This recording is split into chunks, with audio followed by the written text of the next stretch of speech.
नमस्ते हिंदुस्तान। मैं नवीन मेहता। मैं अपने यूट्यूब चैनल पे आपका वेलकम करता हूँ।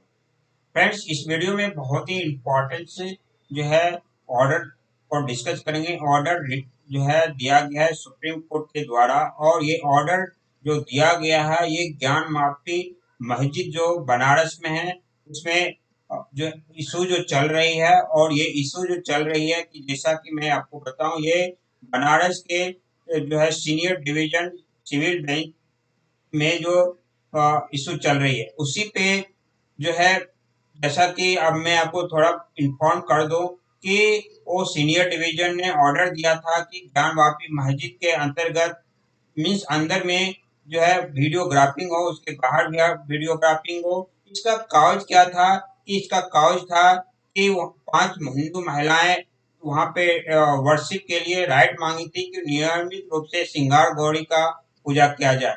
तो इसी के विपक्ष में मुस्लिम समुदाय जो है सुप्रीम कोर्ट गए थे। हालांकि हाई कोर्ट गए थे, हाई कोर्ट ने वहां पे जो है स्टॉप लगाने से इसकी मांग को खारिज कर दिया। तो ये हाई कोर्ट के ऑर्डर के अगेंस्ट सुप्रीम कोर्ट गए थे, लेकिन सुप्रीम कोर्ट में बहुत ही जो है ना जो है बारीकी से वहां पे बहस हुई और दोनों पक्ष की तरफ से बहस हुई। लेकिन सुप्रीम कोर्ट में जो बहस हुई और सुप्रीम कोर्ट जो ऑब्जर्व किया, इसमें मुस्लिम समुदाय का जो कहना था कि वर्शिप एक्ट जो है मींस प्लेसिव और वर्शिप एक्ट 1991 जो है वो उसका सेक्शन 3 और सेक्शन 4 जो है राइट नहीं देता है कि वो किसी भी मस्जिद के अंदर जाके जो है वीडियोग्राफी करे। तो ये मांग वहां के जो 3 जज के जो एक बेंच थी वो खारिज कर दिया। कहा कि वीडियोग्राफी करने को मना नहीं करती है ये एक्ट। केवल ये एक्ट ये कहती है कि किसी भी जो है ना कैरेक्टर जो रिलीजियस कैरेक्टर है किसी भी मंदिर का या मस्जिद का उसको चेंज नहीं किया जा सकता है।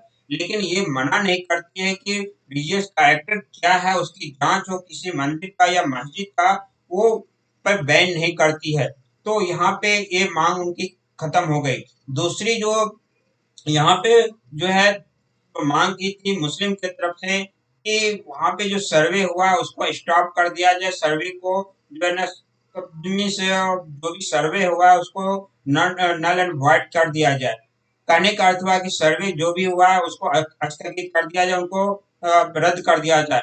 इस पर भी सुप्रीम कोर्ट ने रेडी नहीं हुआ, और ये सुप्रीम कोर्ट जो है वहां पे सीनियर डिवीजन जो बेंच थी बनारस में उससे ट्रांसफर करके जो है ना वहां पे डिस्ट्रिक्ट कोर्ट में डाल दिया। मीन्स और डिस्ट्रिक्ट सिविल डिवीजन में वहां पे जो है केस डाल दिया गया। और ये स्पष्ट रूप से वहां के जस्टिस जो है और मीन्स 3 जज के जो बेंच थे उन्होंने कहा कि वहां पे डिस्ट्रिक्ट जज जो है वो कैपेबल है इस तरह के केस को फाइल कर जो है देखने के लिए और इस तरह के केस को सुनवाई करने के लिए। और सुप्रीम कोर्ट ने डिस्ट्रिक्ट जज को वहां पे ऑर्डर दिया कि आप जल्द से जल्द ये मीन्स 8 वीक का मीन्स 8 सप्ताह का टाइम दिया है कि आप इसको 8 सप्ताह के अंतर्गत इनको सुनवाई कीजिए जो है। और इसमें ये भी कहा गया है कि अगर कोई भी एग्रीड पार्टी होता है तो वो सुप्रीम कोर्ट आने के लिए रेडी है, आ सकता है। साथ ही सुप्रीम लोअर कोर्ट में मीन्स सीनियर डिवीजन में मुस्लिम की तरफ से जो पेटिशन फाइल जो की थी कि कैरेक्टर का को लेके मीन्स ये रिलीजियस कैरेक्टर क्या है उस पर सुनवाई नहीं हो, और मीन्स वहाँ कैरेक्टर जांच नहीं किया जा सकता है।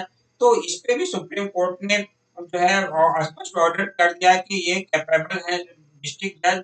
अब वहाँ मीन्स डिस्ट्रिक्ट जज जो है वो कैपेबल है, वो इस तरह के जो है मैटर को देखने के लिए मीन्स सेक्शन 3 एंड सेक्शन 4 जो प्लेसेस ऑफ वर्शिप एक्ट है उसको डिस्ट्रिक्ट जज देख सकते हैं।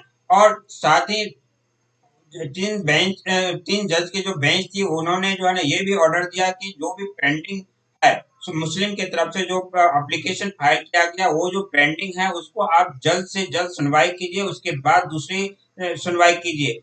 तो इस तरह से कहा जा सकता है कि मुस्लिम की तरफ से जो भी इच्छाएं लेके सुप्रीम कोर्ट गए थे उनको जो है खाली हाथ लौटना पड़ा। और जो है और हिंदू के पक्ष का जो था वो थोड़ा मजबूती और हो गया है, क्योंकि लोअर कोर्ट से मीन्स और जो सीनियर डिवीजन सिविल बेंच था उससे एक अपर लेवल के कोर्ट में चला गया। अगर अपील की बात भी हो तो अब जो है डिस्ट्रिक्ट जज का जो डिसीजन होगा उसके अगेंस्ट अगर जाना होगा किसी भी दोनों पार्टी को, तो एक स्टेप बच गया, वो डायरेक्ट हाई कोर्ट जाएंगे और हाई कोर्ट के बाद सुप्रीम कोर्ट में ऑलरेडी चल रहा है। तो इस तरह से अब बहुत ही अच्छे डिसीजन लिया गया है, बहुत ही अच्छे जो है सुप्रीम कोर्ट की तरफ से ऑर्डर दिया गया। अब यही देखना है कि डिस्ट्रिक्ट जज अगले हफ्ते में क्या जो है सुनवाई करती है और क्या डिसीजन देती है, क्या महिलाएं को राइट मिलती है। और जो इसकी जो सुप्रीम कोर्ट में नेक्स्ट सुनवाई लगी है वो 21 जुलाई को लगी है। तो अब देखना यही है डिस्ट्रिक्ट जज का डिसीजन क्या होता है, और फिर 21 जुलाई को जो सुनवाई होगी उसमें जो है डिस्ट्रिक्ट जज की रिपोर्ट के हिसाब से क्या वहां पे सुनवाई होती है। तो फ्रेंड्स इसमें इतना ही कहूंगा मैं कि इस जो भी डिमांड थी मुस्लिम समाज के लोग को, वो लेके सुप्रीम कोर्ट जो गए थे वहां पे उनको बहुत ही तगड़ा झटका लगा है। और एक तरह से कहा जाए तो हिंदू समाज की जो महिलाएं गई थी, जो मांग थी उनका, वो पूरा होता जो है कहा जा सकता है कि आगे अग्रसर है। तो फ्रेंड्स इस वीडियो में इतना ही। Thank you. जय हिंद।